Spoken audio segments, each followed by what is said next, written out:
পালং শাক শিম ভাজার জন্যে আমি এক আটি পালং শাক নিয়েছি। পালং শাকগুলো ভালো করে ধুয়ে বড় বড় করে কেটে নিয়েছি। বেশ বড় বড় করে এগুলো পাতাগুলো কাটতে হবে। আর যে গোড়াটা থাকে সেই গোড়াটাকেও এইভাবে কেটে নিয়েছি। এগুলো খেতে ভালোই লাগে। গাগুলো পরিষ্কার করে ছুলে নিয়ে আর একটু গোড়া সমেত কেটে এগুলো ভাজার মধ্যে দিয়ে দেওয়া যায়। কিছু শিম নিয়েছি, শিমগুলো বেশ বড় বড় আছে, তাই জন্য এগুলো আধখানা করে দেবো। মুখের বোঁটাটা কেটে এরকম সাইডে যে সুতো মতন থাকে সেটাকে ফেলে দিতে হবে। ফেলে দিয়ে এইভাবে আধখানা করে এগুলোকে ফেলে দিতে হবে।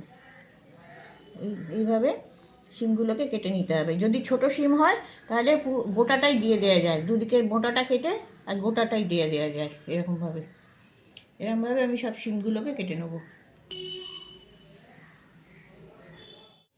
ওভেনে কড়া বসিয়ে সর্ষের তেল দিয়ে দিচ্ছি 1 চামচ। তেলটা গরম হয়ে গেছে, আমি দুটিখানি বাদাম ভেজে নিচ্ছি।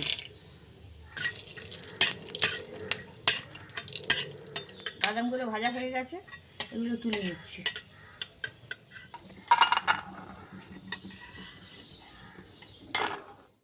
ওই তেলেই আমি একটা শুকনো লঙ্কা আধখানা করে ছিঁড়ে ফোড়ন দিচ্ছি।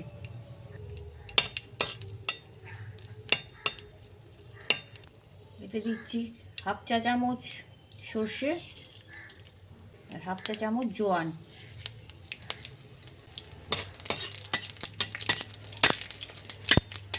যে শিমগুলো কেটে রেখেছিলাম সেই শিমগুলো আমি একটু তেলে নাড়াচাড়া করে নিচ্ছি। একটু হালকা করে ভেজে নেব। শিমগুলো 1 মিনিট তেলে একটু নাড়াচাড়া করে নিলাম। এবার আমি যে পালং শাকটা কেটে রেখেছি সেগুলো দিয়ে দিচ্ছি। শাক ভাজতে বেশি তেল লাগে না, বেশি তেল দিলে ভালো হয় না, অল্প তেলেই হয়ে যায়। শাকগুলো শুকনো খোলাতেই আমি 4-5 মিনিট ভেজে নেবো। হয়তো নুন এখন আমি দেবো না, নুন দিলে এক্ষুনি হুড় করে জল বেরিয়ে আসবে। এই শাকে যে জলটা আছে এই শুকনো খোলাতেই আমি আস্তে আস্তে ভেজে শুকিয়ে নেবো জলটা, তাহলে আমার শাকটা পরে বেশি জল ছাড়বে না। দেখুন শাক থেকে কত জল বেরোচ্ছে, এই জলটা আমি শুকিয়ে নেবো।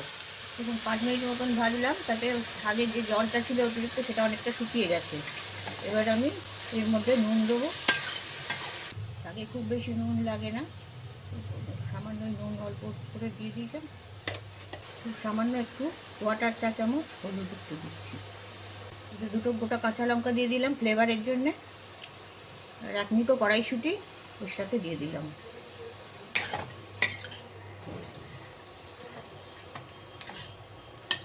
দেখুন শাকে নুন দেওয়ার পরেই আবার কত জল বেরিয়ে আসছে।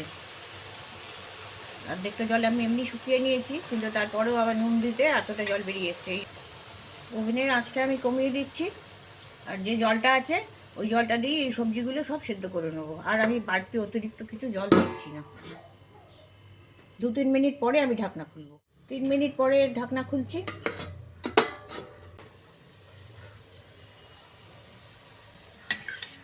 দেখুন জল শুকিয়ে গেছে। এবার ফ্লেমটা আমি একটু হাই করে দিচ্ছি। হাই করে দিয়ে একটু নাড়াচাড়া করে নেবো। সামান্য একটু জল রয়েছে, এগুলো আমি হাই ফ্লেমে একটুখানি শুকিয়ে নেবো। এখানে শিমটাও গলে গেছে, আর মটরশুঁটি যেটা দিয়েছিলাম সেটা তো গলেই গেছে। জলটা পুরো শুকিয়ে গেছে। ওভেনের আঁচটা আমি কমিয়ে দিয়েছি। 1 চামচ ভালো ঘি আমি শাকের উপরে ছড়িয়ে দেবো।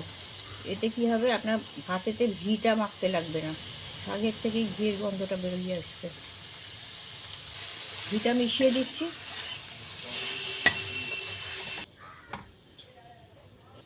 শাক শিম ভাজা রেডি।